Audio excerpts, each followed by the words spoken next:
All right, what's going on, everyone? Thanks for tuning back in today. I'm Zach Davis. Appreciate you joining me. I'm going to continue my Wednesday night series on biblical symbolism, and this is about the beast, Jesus and Adam taming the beast.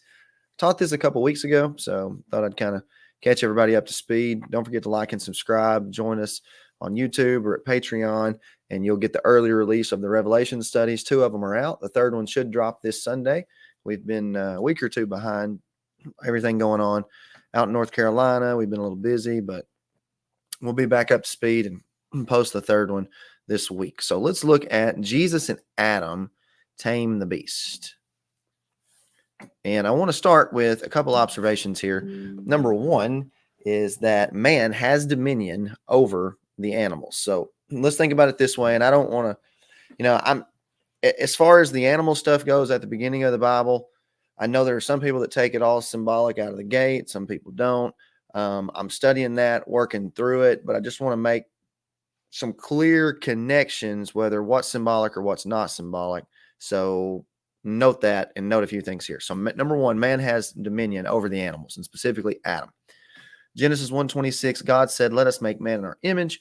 According to our likeness, let them have dominion over the fish of the sea, over the birds of the air, over the cattle, over all the earth, over every creeping thing that creeps on the earth." That's clear. Adam has the dominion over the animals. Adam named the animals is the second point we want to go with. Genesis 2:20, Adam gave names to all cattle, to the birds of the air, and to every beast of the field. So he's got dominion, he names them, and he's given a helper. So the animals come to him, Genesis 2:20, but for Adam there was not found a helper comparable to him. He's given dominion, he names them, he has a helper. Who is the helper? Well, it's the bride, okay? So Adam's bride is the helper that comes to him. So note this thing, helper and bride, there's a correlation there. So animals in biblical symbolism in the Bible. Note your Adam stuff and save it for later toward the end of the video.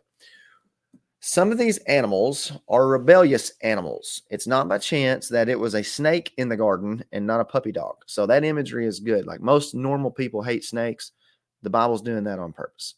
Just like most people today hate snakes, the serpent is the animal that comes against the people of God. And oftentimes the Bible will use animal designations and characteristics to describe people. The Bible will use animal designations and characteristics to describe people. Just like Israel was called a harlot, or Jesus was the lion of the tribe of Judah, God would convey the character of the people through these designations and often use the animal kingdom to do it. To say it another way, in the Bible, God uses simple things that we understand about how humans relate to animals to help tell us the story of what he was doing. Let's look at a few examples. Some of the animals live on the land. Some are in the sea and some fly in the sky. Notice the locations. These are important, just like the last few weeks where we showed specific designations for heaven and earth and sea. Just as we would deem some animals wild and some domestic, the Bible uses this language to help delineate between certain people groups in certain instances, which is why certain animals were deemed unclean. So the designation of clean and unclean animals, like Israel can't eat pig and all this other stuff, that has a spiritual implication that'll take place later in the Bible. We look at it physically at the beginning, but the Bible will kind of transfer it. Leviticus 11:46. This is the law of the animals and the birds and every living creature that moves in the waters, of every creature that creeps on the earth, to distinguish between the unclean and the clean, and between the animal that may be eaten and the animal that may not be eaten. Circle Leviticus 11:46 and 47. It'll be important later in the video in just a few minutes. So still thinking about characteristics of animals and how God's going to ascribe it to people. Judah is a lion's whelp. We've already said it. Jesus, lion of the tribe of Judah, strong, fierce, powerful. You don't mess with a lion. Destructive. Issachar is a strong donkey. Dan shall be a serpent by the way, a viper by the path. Well, Judah, like a lion, is the leader. The lion is the leader of the animal kingdom. Judah was where the kings came from, leader. Dan was one that led the people into apostasy. He gets the serpent and viper designation. The Bible does this all over the place. For 2 Samuel 1:23, Saul and Jonathan were beloved and pleasant in their lives, and in the day of their death they were not divided. They were swifter than eagles and stronger than lions. Positive aspects that are attributed to Saul and Jonathan. Then Abishai, the son of Zeruiah, said to the king, "Why should this dead dog curse my lord the king? Please let me go over and take off his head." So calling someone a dead dog is a negative connotation. Remember when the lady came to Jesus and said, even the dogs eat the crumbs off the master's table? This is the idea of, somebody that's outside the people that are being spoken of, and specifically the covenant people, because she was a Gentile. So this idea of dog is something that's negative. Even the dogs eat the crumbs from the table. Beast language is what we want to emphasize today for a minute. Deuteronomy 7:22, if you break the covenant, here's what happens. The Lord your God will drive out those nations before you little by little. You will be unable to destroy them at once, lest the beasts of the field become too numerous for you.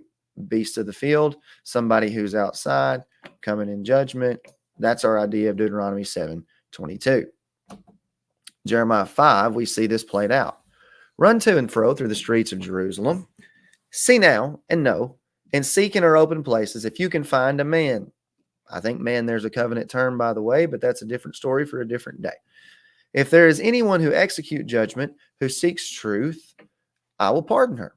Though they say, as the Lord lives, surely they swear falsely. Jeremiah, tell them they're lying. They don't care nothing about me and what I say. O Lord, are not your eyes on the truth? You have stricken them. Lord, you showed them judgment, but they didn't grieve. You consumed them, but they have refused to receive correction. They have made their faces harder than rock and have refused to return. Therefore I said, surely these are poor, speaking of Israel, specifically Judah. They are foolish, for they do not know the way of the Lord, the judgment of their God. I will go to the great men and speak to them, for they have known the way of the Lord, the judgment of their God. But these have altogether broken the yoke and burst the bonds. All right, now watch this. Look who's coming. Therefore a lion from the forest shall slay them. A wolf of the desert shall destroy them. A leopard will watch over their cities. Everyone who goes out from there shall be torn in pieces, because their transgressions are many and their backslidings have increased. So did a lion ever literally come and judge the people like 586 BC, the Babylon deal? No. Did wolves or leopards ever come? No. But notice the delineation of these animals. Are these animals domesticated animals or wild animals? They're wild. Also, I would point you back to Daniel in chapter 7, when Babylon and Nebuchadnezzar are compared to a lion. That's important. Think about that. They're the ones that come and judge in 586, like Jeremiah was predicting. Later, Alexander the Great's described as a leopard. You get all of these same ideas that the covenant people were going to be put under the authority of these beasts that were coming from the outside to bring judgment. So there's a conflict. Think about it. It's important. Solomon, who had the knowledge of God, like Romans 1, by the way, I don't think Romans 1 is about general revelation to every single human on the planet. I think Romans 1 was about Israel, who received the knowledge of God, rejected and turned it into the knowledge of the beast, like Solomon did in 1 Kings 10. In 1 Kings 10 and 11, we see the fall of Solomon. And notice the mark that's given to Solomon by the amount of gold that comes to him. The weight of gold that came to Solomon yearly was 666 talents of gold. Solomon, though a good and wise king, has now taken women. He's taken their gods, 666 talents of gold. He's turning into a beast. Important language. Really important language. You get to the New Testament. Jesus goes to the wilderness. He was there 40 days, tempted by Satan, and was with wild beasts. I think these wild beasts he was with in the wilderness are Romans 1 people who forsook the knowledge of God and turned it into the image of corruptible beasts. And the angels ministered to him. So I'm not saying that leopards and wolves and stuff went to Jesus' temptation scene. I think what you probably have there are Jews who rejected the knowledge of God. Why do you say that? Why would you even attribute some language like that, Zach, to that would be a possibility in Mark 1:13? Well, passages like 1 Corinthians 15:32. If in the manner of men I have fought with beasts at Ephesus, what advantage is it to me? Now, stop for a second. We can go to Acts and read who Paul was fighting with at Ephesus. Did he ever fight with literal animals? No, that's not the way the Bible is using this language. Who did he fight with? Well, Acts 21:27 tells us.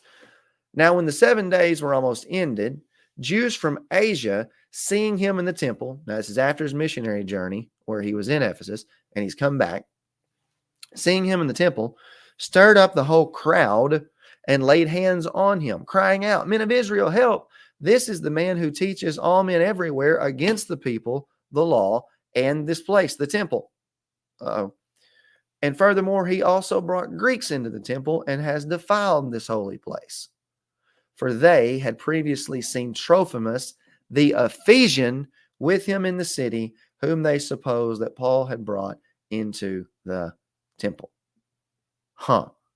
He's had people from Ephesus dog him his trails all the way back to Jerusalem, specifically people who were Jews that were mad at him for not bringing people back under the law.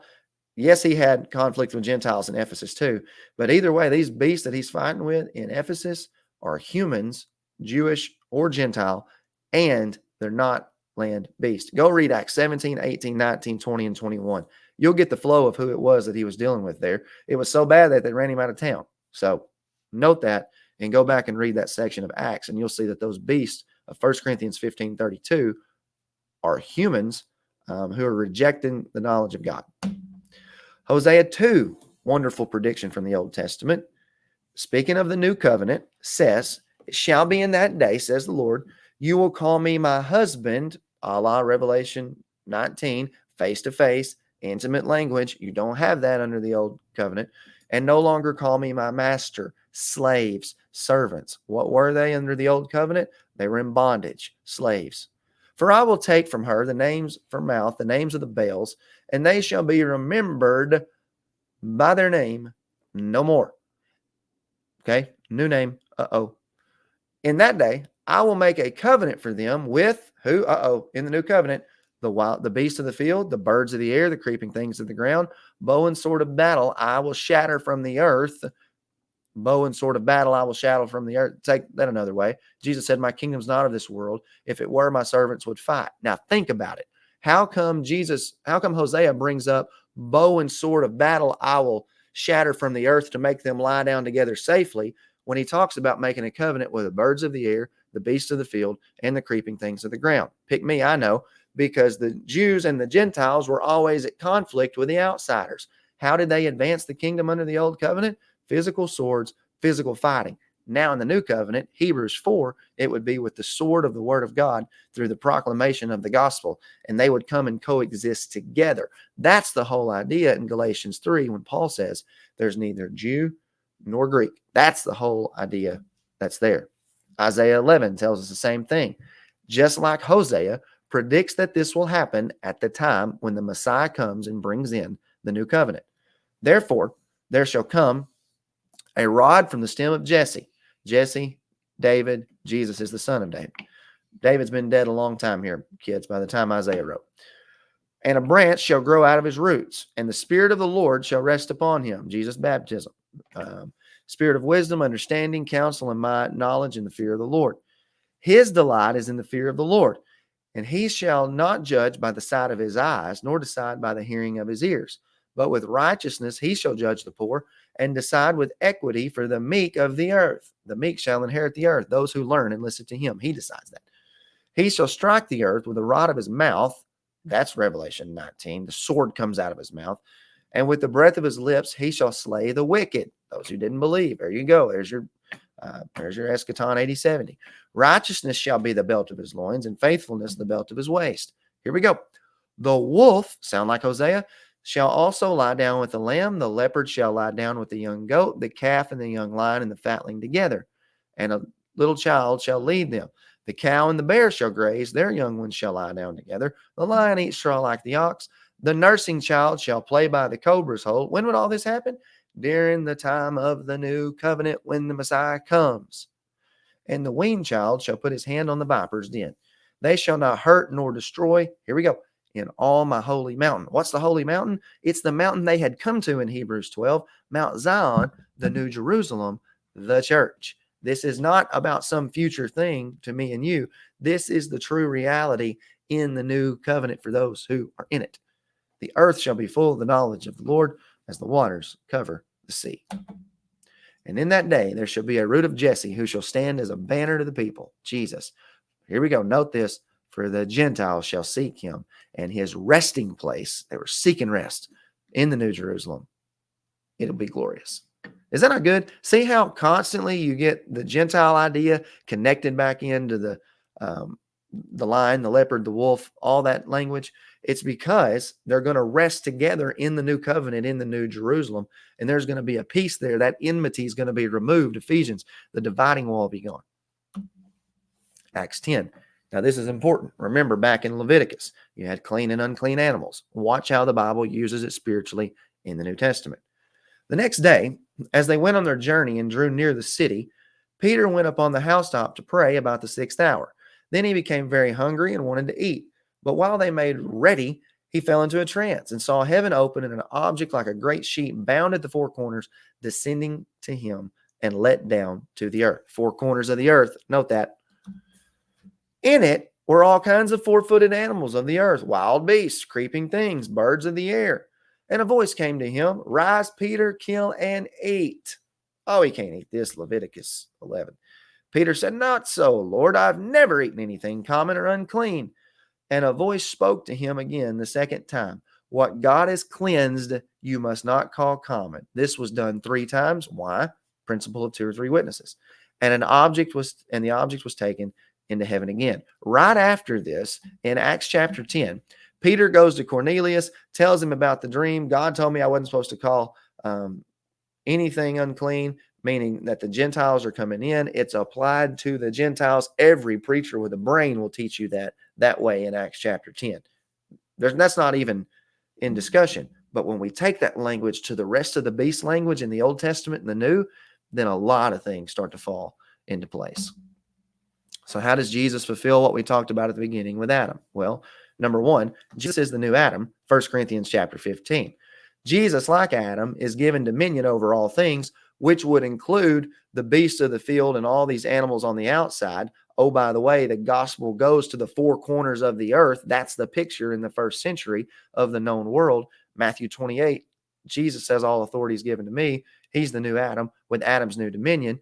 Jesus would give those that come to him a new name. Revelation 2:17 talks about Jesus giving them a new name, just like back in Hosea, we discussed that too. So Adam named the animals. Jesus gives them a new name, spiritual application.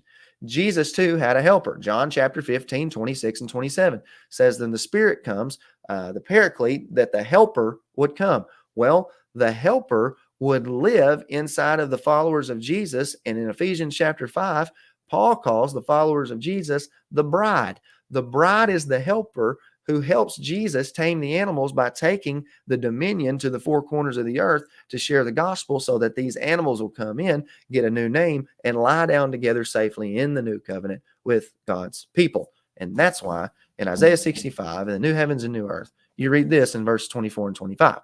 The wolf and the lamb shall lie down together. The lion shall eat straw like the ox. Dust shall be the serpent's food. They shall not hurt nor destroy in all my holy mountain, New Jerusalem, says the Lord. Isaiah 65, the new heavens and new earth, all this happens.